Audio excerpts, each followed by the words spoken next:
is a controlled opposition group that mixes truth with lies and satire to discredit genuine flat Earth research, a job they've been doing for a long time now.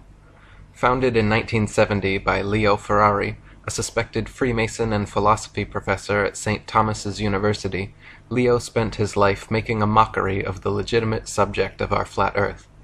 Though he passed away in 2010, his Flat Earth Society still exists today online as a website and forum which, still true to form, purports several false flat Earth arguments and treats the entire subject as a deadpan joke. In 1956, a genuine truth-seeker and flat Earth researcher, Samuel Shenton, had started the IFERS, International Flat Earth Research Society, and was making quite an impact with his publications and interviews revealing the truth of our flat Earth to the masses. The globalists attempted to ignore the threat posed by Shenton for over a decade before finally creating their competing, farcical, controlled opposition FES, Flat Earth Society, which has spent the past 45 years steering all flat Earth inquiry into the realms of satire and sarcasm. To give an idea of how the controlled opposition works, consider the example of Leo Ferrari's pumpkin-sized rock he would always take during his interviews and lectures, claiming he brought the stone back from the edge of our flat Earth. He would say with a huge smirk on his face how his boat had fallen over the edge, but he was luckily saved by hanging onto this rock. Clearly, treating our flat Earth in this tongue-in-cheek way discouraged people from taking the matter seriously. Ferrari's entire shtick involved approaching the flat Earth subject from every angle except the rational and scientific. For example, he published a series of articles including "The Global Fallacy as a Cause of Racial Prejudice," arguing that people in countries at the top of the globe felt superior to those at the bottom, when in fact there was no top or bottom to the world, so even if one assumed that the world was spherical, the top and bottom have been arbitrarily selected, resulting in racial discrimination against those in the South. How can the globularists, their hirelings and dupes, seriously claim to believe that all men are created equal when they teach that some men are eternally fated to hang like bats from the bottom of a globe on which other men stand upright? The only solution is a flat Earth. So you see, instead of presenting measurements or experiments, instead of presenting any proofs or evidence, Ferrari would often simply argue the flat Earth as a serendipitous, satirical solution to social problems. In a famous 1971 CBC interview, Ferrari was asked, "How do you explain the fact that the Earth appears round in the pictures taken from space by the astronauts?" Instead of answering and addressing the clear photo trickery involved, Ferrari replied, "Simple. No doubt you're familiar with Einstein's theory of the curvature of space. If space is curved, and modern physics is based on that assumption, the Earth, from space, would appear circular. It's a simple optical illusion." This convoluted, pandering answer really is no answer at all, and serves only to make the listener cock their head and raise an eyebrow. Around this time, Charles K. Johnson, another genuine flat-earther, took over the IFERS from the recently deceased Shenton. He and his wife Marjorie, along with being flat-earthers, were also vegetarians and anti-vivisectionist activists who campaigned for better treatment of our animal friends. In 1974, when Johnson heard of Ferrari's budding organization, he decided to contact him and wrote a cordial letter requesting further information about his society, to which Ferrari never replied. 2 years later, Johnson wrote another polite letter saying how he was delighted by the prospect of a like-minded campaigner, and said how it was a very happy day when he learned of Ferrari's society. "I feel sure, at the core, we can't be too far apart in aims," Johnson wrote. "I do try to practice what I preach, to think and seek and search out reasonable ideas and concepts." He closed saying that he could hardly wait to hear from Ferrari and hoped very much he would please reply. After 6 months without a response, Johnson wrote one more time, explaining again his sole purpose to enlarge his view and getting and holding on to the facts, which would benefit himself and in time the rest of the world. He requested a reply and a copy of Ferrari's FES magazine.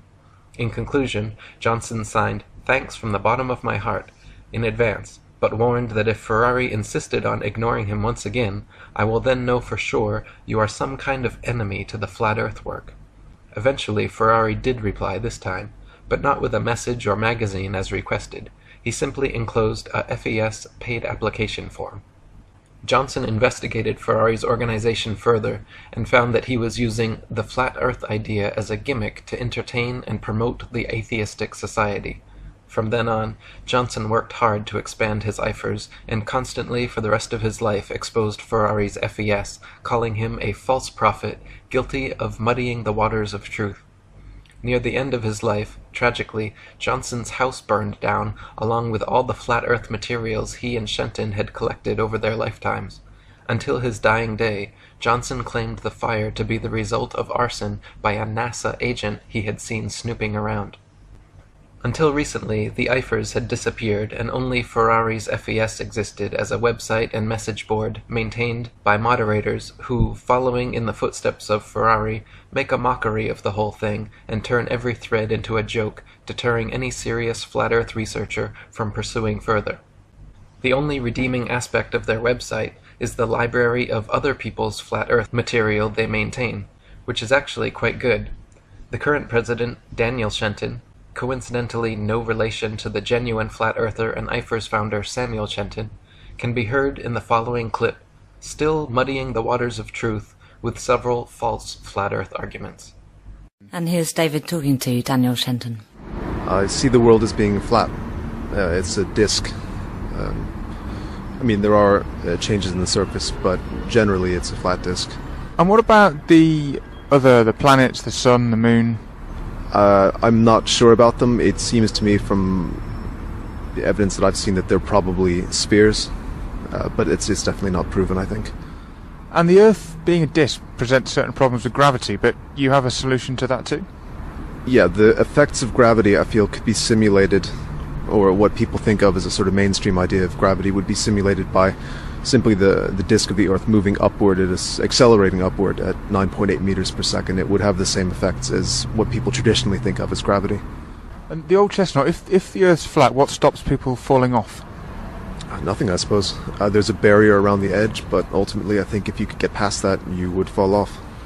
And you're serious about this, aren't you? This isn't a clever metaphor or a marketing ploy for something else. This is what you truly believe. It is. If it's a marketing ploy for something, then I'm not aware of it, and I'm certainly not getting paid for it. So. Notice he says he is not sure about the sun, moon, and planets, but that they're probably spheres, but it's definitely not proven, I think. He flip-flops his answers and expertly fumbles his words as if intentionally trying to sound scatterbrained. Compare and contrast this shill with genuine flat earth researchers like myself who will tell you unequivocally that the sun, moon, stars, and planets are all merely luminaries, round disks of celestial light, not spherical terra firma capable of landing on, as the Freemasons at NASA would have you believe. He then goes on saying, "The effects of gravity, I feel, could be simulated by the disk Earth moving upwards, accelerating upwards at 9.8 meters per second, would have the same effects of what people traditionally think of as gravity." This ridiculous false flat Earth argument also appears on Wikipedia and the FES homepage. It is provably wrong, as the upwards accelerating disk would smash into all helicopters, planes, and hot air balloons, making sustained flight of any kind impossible.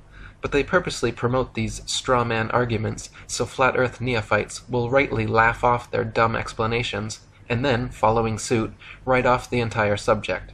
To combat Ferrari's Flat Earth Society controlled opposition forum, and in memory of Samuel Shenton, Charles Johnson, and other true flat earth researchers of the past, I have now restarted IFERS, the International Flat Earth Research Society Forum. Please join up and help make this a useful and informative board. Please visit us and join at ifers.123.st.